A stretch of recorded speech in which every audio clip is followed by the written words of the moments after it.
Hey everybody, welcome back to my channel. My name is Zara and today I'm going to be doing a review of Red Country by Joe Abercrombie. I've had a little bit of a Joe Abercrombie fest recently and I've been going through his standalones and really been enjoying them. His writing is getting better and better and better. I don't know how, but it just is. So I finished Red Country the day before yesterday. I haven't been able to stop thinking about it.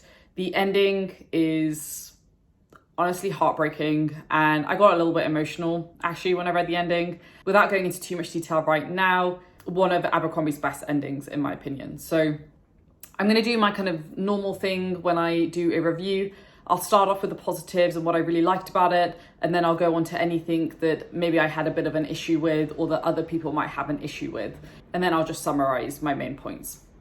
So in terms of what I loved, I love that Red Country is set kind of in a Western setting. I believe he was heavily influenced by Lonesome Dove by Larry McMurtry, and you can definitely see that influence come into this story. I've not read Lonesome Dove, I have purchased it, but it is a mammoth of a book. But I've read a lot of Western. I actually really like that as genre and I need to read more.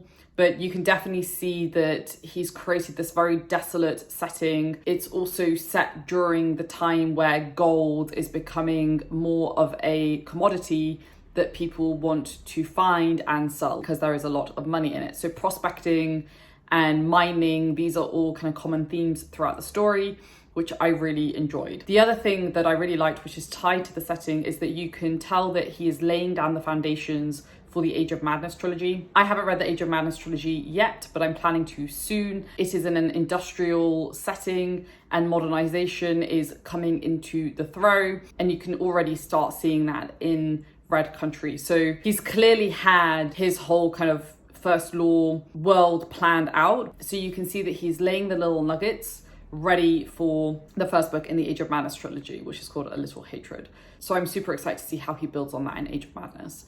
The next thing that I loved was, the thing that I love about all of the standalones is that you get characters who are very familiar to you. You very rarely get the POV of them because, you know, we've experienced their POV generally in the First Law trilogy, but you see them through the perspective of other characters, and that is really cool. There's one character in particular, I absolutely love their arc in this story, and I don't know, it just felt familiar and it felt like I was coming home. The next two things are kind of tied together. The first thing is plot. So I actually really enjoyed the plot of this story. It's not particularly original, but it's nice and simple. There's basically one or two goals, and then you have this cabal of characters who are set on their way to obviously make sure that that goal is achieved. I just really liked the pacing of the plot. I think it starts off quite slow, which is probably going to be a downside for a lot of people. I think that's why quite a lot of people don't like it, because it is a slow start. But I actually think it's really justified in the way that he executed the slow start, and it gives us time to get to know the characters and the POVs, which I really valued. And I think the way that the pacing then speeds up kind of more in the middle, and then you kind of get these quiet moments, I think it's something that Abercrombie does particularly well, is that he creates this sense of pace, but then you have these really nice character interactions in between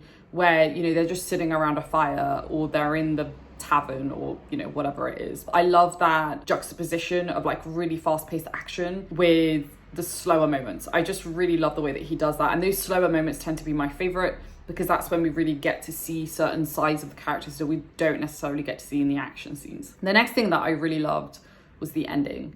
The ending, I mentioned this in my quick summary at the start, I got super emotional. I don't get emotional in books. I was very close to tearing up. I actually think I did tear up. Tear didn't drop, but it very nearly almost did. It's because of what happens with one of the characters.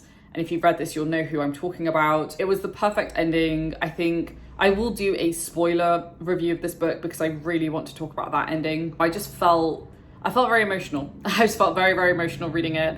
I've reread it about 4 times, that last chapter now. It's honestly heartbreaking. Joe Abercrombie I think he did an amazing job with that ending. And I don't think he could have done it any differently and got a better ending. So kudos to you, Abercrombie. In terms of what might not work for other people, pacing is something that I mentioned earlier.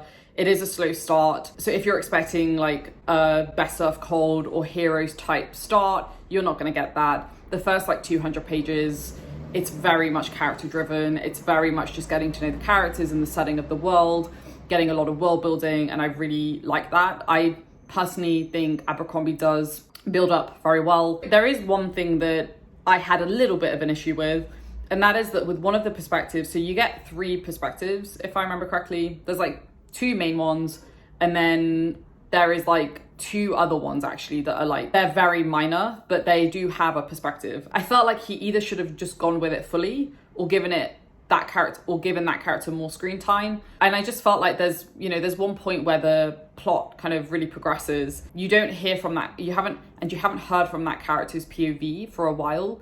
And it just felt a little bit rushed. That was my like one downside. Now that I've thought about it and I've spoken to a couple of people about it, I guess the assumption that we have to make is that obviously a lot of their character growth has happened off screen, which I think is fine. And I'm okay with it now that I've reflected upon it. But at the time that I was reading it, I was a little bit like, where is this person gone? And like, how has their perspective changed so quickly? So that was my one little gripe. But apart from that, I think this book is executed incredibly well. I think Abercrombie has proven that he has got incredible range as an author because he's able to write books that are not that similar to his other ones. I really respect that. And I really respect that he's able to branch out of what he kind of typically does. But then there are still hallmarks of the stuff that he does very well. The other thing that I will mention, which I didn't when I was talking about the things that I really liked about the book, there is also one character's POV who I absolutely adored. I'm not going to say who it is, but they are fantastic. Their POV is so satisfying, and I think their arc is really good as well. And I like their interactions with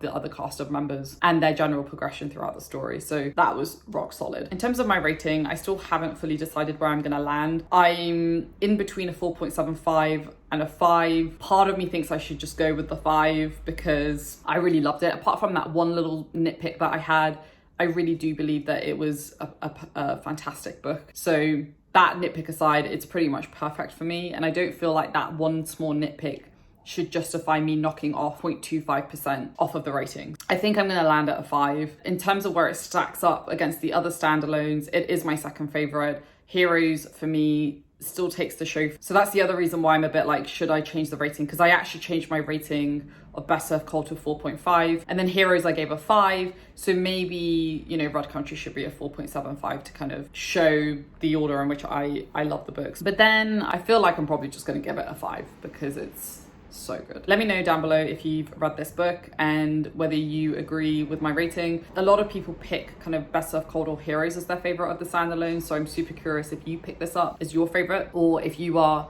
in the majority and you didn't like it as much as say some of the others. But let's take it down below and chat there. Otherwise, I will see you guys in the next video. If you like this video, please give it a thumbs up. In the meantime, I hope you all have a lovely day. Stay safe, take care, and I'll speak to you soon. Bye.